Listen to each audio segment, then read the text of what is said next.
મિત્રો 17મી માર્ચ એટલે ભારતીય એસ્ટ્રોનોટ અવકાશયાત્રી કલ્પના ચાવલાની જન્મ જયંતિ અને આજે સવારે એવા સમાચાર આવ્યા કે ભારતીય બીજા અવકાશયાત્રી સુનિતા વિલિયમ્સ જે 5 જૂન 2024ના રોજ માત્ર 7 દિવસ માટે એક મિશન સાથે સ્પેસમાં ગયા, ત્યારબાદ ત્યાં ફસાઈ ગયેલા અને જેનો વિડીયો ચેનલમાં મૂકેલ જે અંદાજે 13,000 કરતા વધુ લોકોએ જોયેલો છે. જો તમે નહીં જોયો હોય તો ચોક્કસથી જુઓ. આ 7 દિવસ માટે જે સ્પેસમાં ગયેલા ને તે 9 મહિના પછી એટલે કે આવતીકાલે 18મી માર્ચે સાંજે 5:57 કલાકે અમેરિકાના સમય મુજબ ફ્લોરિડાના બીચ પર તેમનું યાન લેન્ડ થવાનું છે.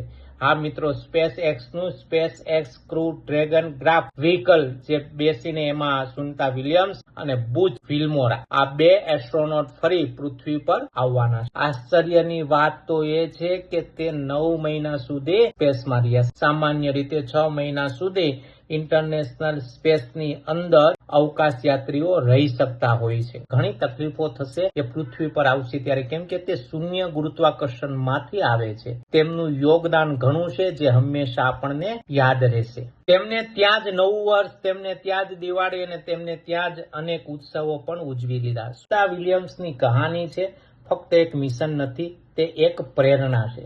જય હિન્દ.